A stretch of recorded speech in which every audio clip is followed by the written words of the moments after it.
Today's return of the last living Gaza hostages has also triggered the release of hundreds of Palestinian prisoners and detainees, some who have been held by the Israelis for a long time. Take a look at this. This was the dramatic scene as some of them arrived earlier today in Gaza.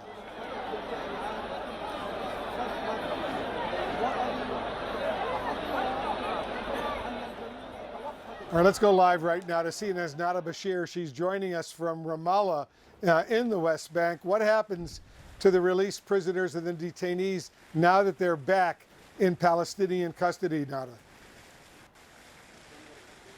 Well, look, Wolf, we were there when the buses arrived in central Ramallah. We saw the prisoners taking off from those buses carried by the Red Cross, meeting with their family members once again. It certainly was an emotional moment for many of those families. It's important to underscore, of course, that many of the 250 Palestinian prisoners, the vast majority, were serving either long-term sentences or life sentences, some even multiple life sentences for serious offences. So this is not something, of course, that many family members would have been anticipating outside of this ceasefire deal. And of course, in addition to that 250, we also saw more than 1,700 Palestinians from Gaza who were detained over the course of the war, many of them without charge, being returned to the Gaza Strip. And as you mentioned, we saw that dramatic video of these Palestinian Gazan prisoners being returned to the Gaza Strip in those buses, huge crowds surrounding those buses as well. But of course, there are also some, at least 150, who have been deported. These are individuals who are charged with violent crimes. Many of them have been deported to Egypt, it's understood. And of course, this was an important aspect of the ceasefire deal. It is an important part of the agreement that Hamas has long pushed for. There are individuals, of course, that they had pushed forward, including senior political figures who were not released. But again, this is a significant moment here in the occupied West Bank and for the Palestinian community. With us here is CNN military analyst and retired Air Force Colonel Cedric Leighton. Wow, what a day. It certainly is, Pamela. We're all just trying to absorb how momentous today is. But then there's tomorrow and the next day and the next day. What does Gaza look like in these days ahead? So right now, Gaza, of course, is basically a pile of rubble. To put it bluntly, Gaza has at least 90% of its structures that are either completely destroyed or damaged. So these places are not habitable. They're not livable.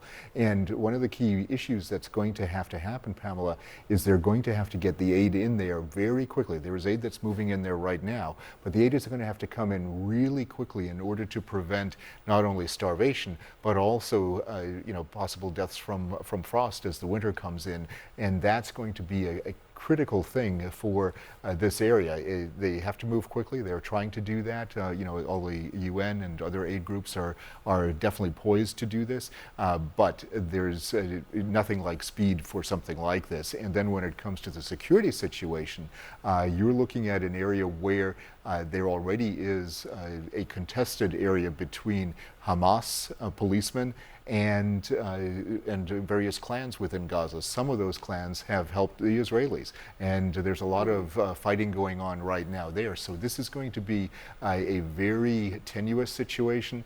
Some people have likened it a bit to Mogadishu, back in the 90s.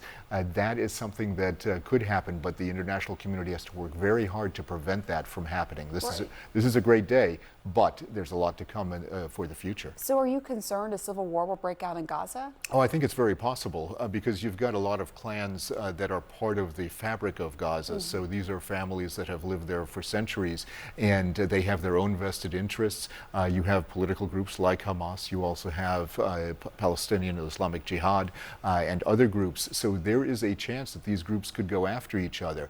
So this is why a peacekeeping force is going to be absolutely critical. So what is happening now at Sharm el-Sheikh, where President Trump is at the moment, that is going to really, in essence, put things out for the future, and hopefully they'll develop a plan to move a peacekeeping force in. But this is going to be a very dangerous area, and if these clans and Hamas start shooting at each other in greater volumes, they're doing that now to some extent, but if that happens on a mass scale, that is going to be a very dangerous place, and it's going to be really hard to insert a peacekeeping force into something like that. So then what do you think about what the Egyptian foreign minister just said not long ago, calling for U.S. troops to be stationed inside Gaza? Do you see a scenario where that could actually happen?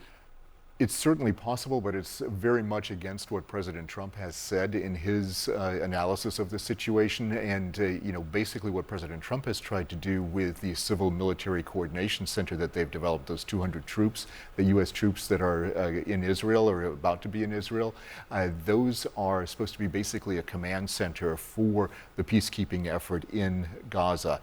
They are not supposed to be troops on the ground. Really, 200 is not a sufficient number. You would need tens of thousands of troops, given the population of Gaza and the strength of Hamas, even in its decimated state.